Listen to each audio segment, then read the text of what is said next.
I want to start by telling you something that I don't say at the beginning of every reading. I sat with these cards for a long time before I started filming, longer than usual. Because what kept coming through as I shuffled, as I laid them out, as I sat in the quiet and let the energy of whoever was going to find this video come toward me, what kept coming through was urgency, a gentle urgency, not the panicked kind. The kind that feels like someone you love grabbing your hand and saying, "It's time. Stop waiting, stop stalling, stop telling yourself the story that you're not ready, you are ready. And these cards are here today to prove it to you." Hi, my name is Liz, and welcome to this reading. Before we go into the cards, I want you to do something for me.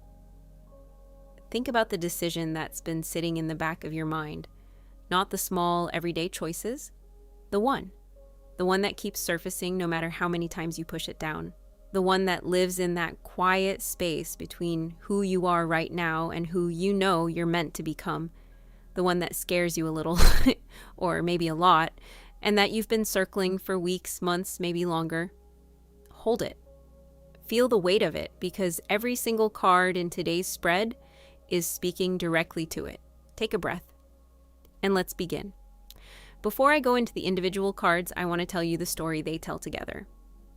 Because these 6 cards arrived in an order that felt almost too intentional, like they knew exactly what they were doing, like they arranged themselves to walk you through something from the very beginning to the very end.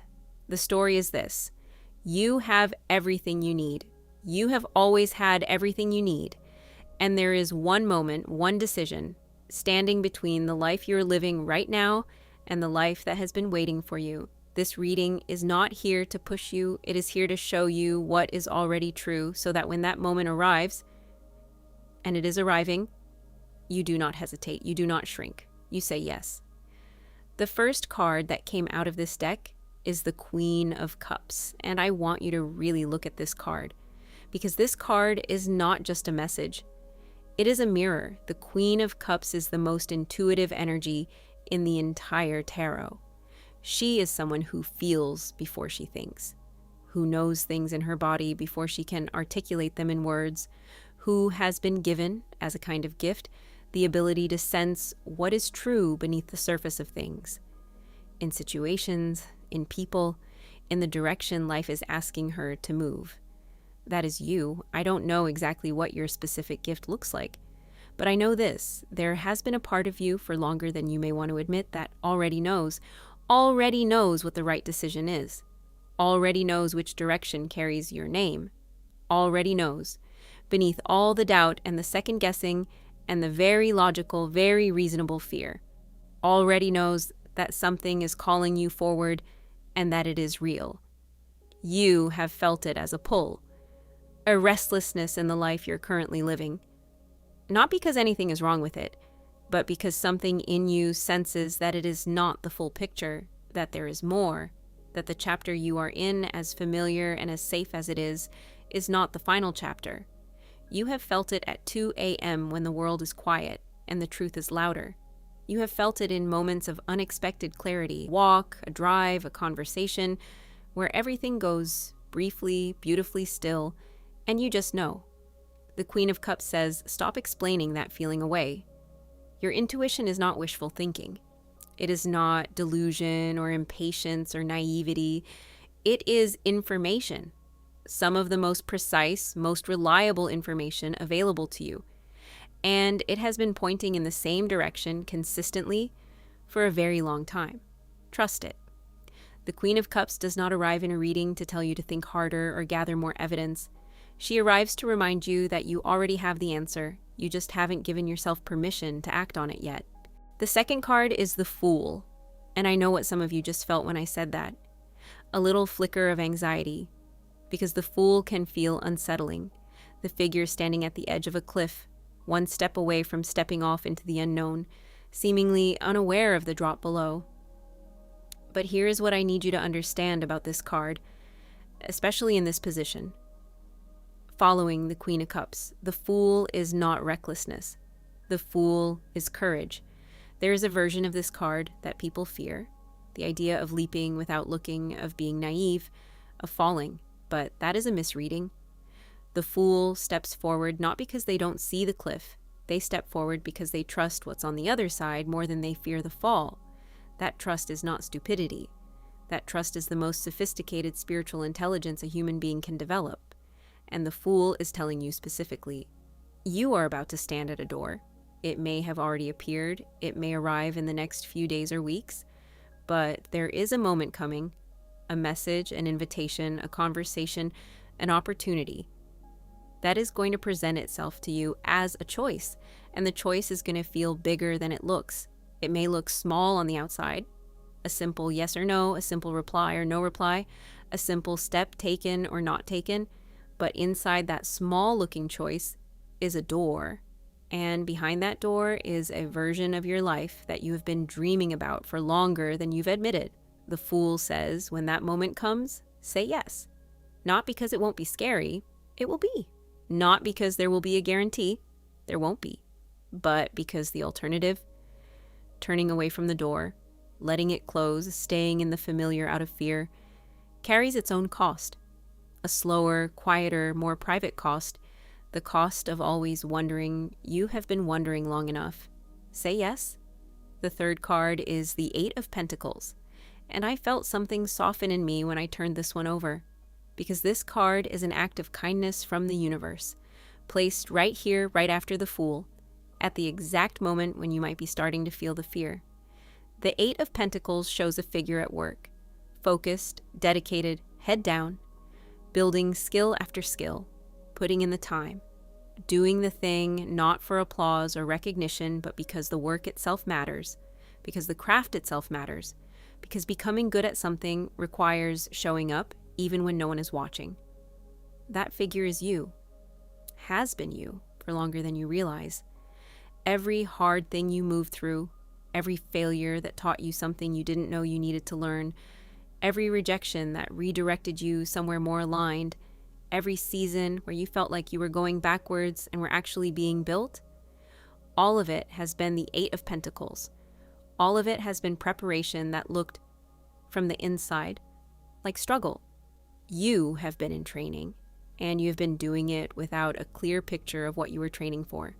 That is one of the hardest things a person can do, to keep showing up for a preparation whose purpose isn't yet visible, to keep developing, keep growing, keep refining who you are, on faith alone that it is for something. This card is the universe turning to you and saying, it was for something. It was always for something. The something is now. You are not behind. You are not underqualified. You are not someone who needs more time before they're ready. The 8 of Pentacles is telling you that every single experience you have accumulated has brought you to a precise level of readiness for exactly what is coming. The pieces fit.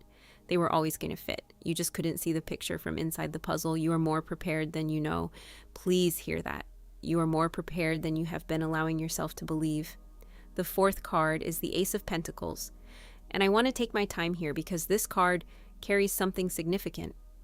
The Ace of Pentacles is a card of new beginnings, but not the uncertain, fragile kind, the solid kind, the kind that lands with real weight, a new chapter that is not just hopeful but tangible, something that shows up in the material world, something you can touch, measure, point to, financial movement, a real opportunity, a manifestation that has been building in the unseen realm, crossing over into the visible. For some of you, this is a career opportunity, a door in your professional life that opens and reveals something that aligns with who you actually are, rather than who you had to be in order to survive.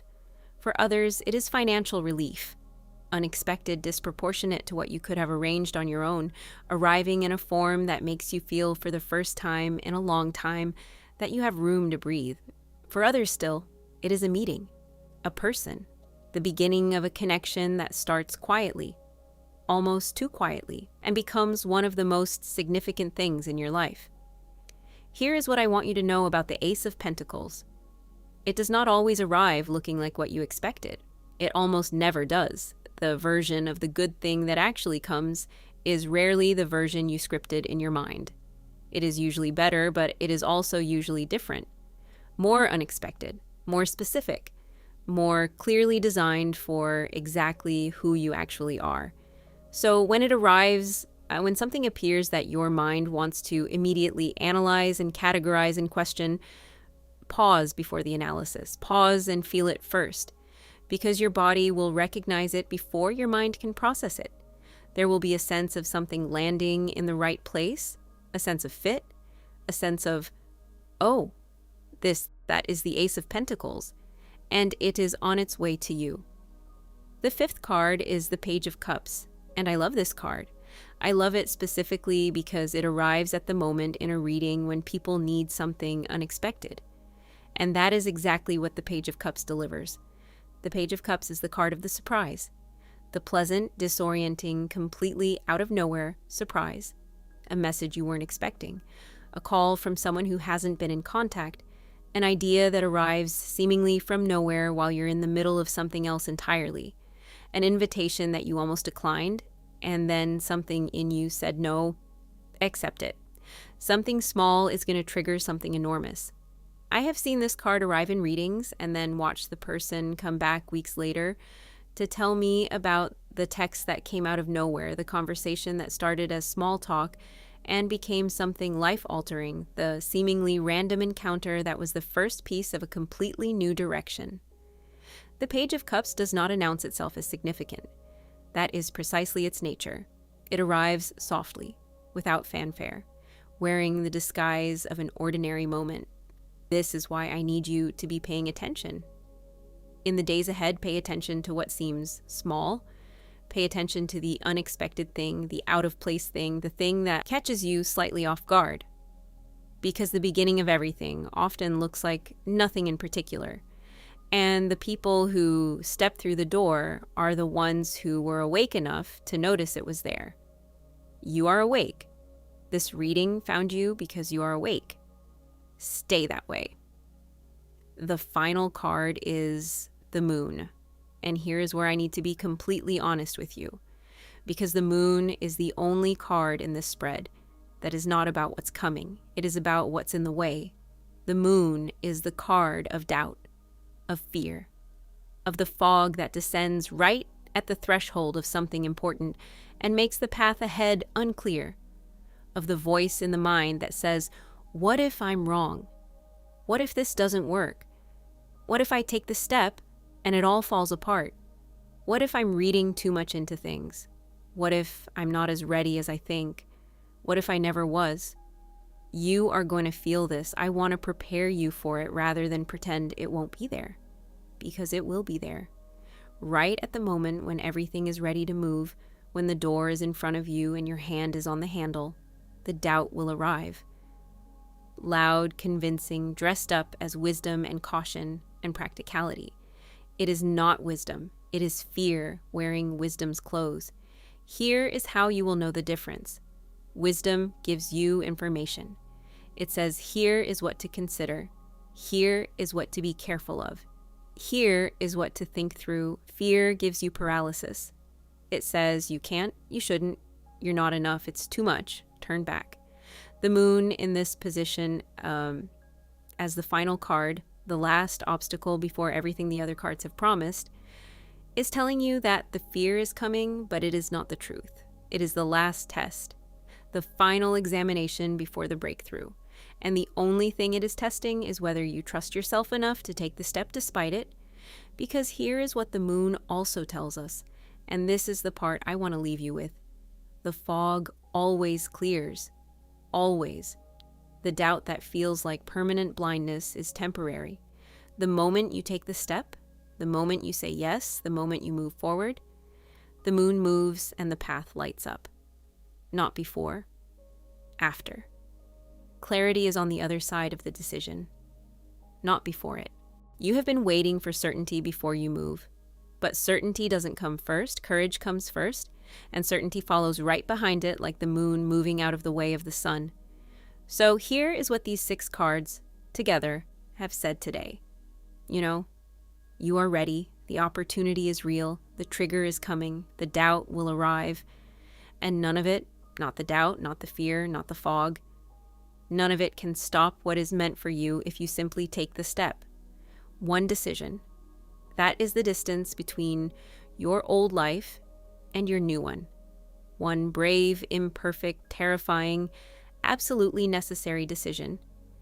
And when you make it, when you finally say yes to what your Queen of Cups heart has always known, everything the other cards promised begins to arrive. The opportunity, the surprise, the new chapter, the harvest of everything you have built and survived and grown through. It is all there. It has always been there, waiting not for you to be perfect or fearless or fully ready, waiting for you to choose it. Choose it. If this reading landed for you today, if a specific card made your breath catch or your eyes fill, leave me a comment below and tell me which one. I genuinely want to know. This comment section becomes something sacred every time, and yours matters to me. Like this video, if you felt seen in this reading, that like is your yes to yourself, to what's coming, to the decision that changes everything. Subscribe. Because I put everything into these readings and there is so much more coming for you here. And share this with one person who has been standing at a door they're afraid to open. Your share could be the thing that finally gets them through it. I'll see you in the next reading.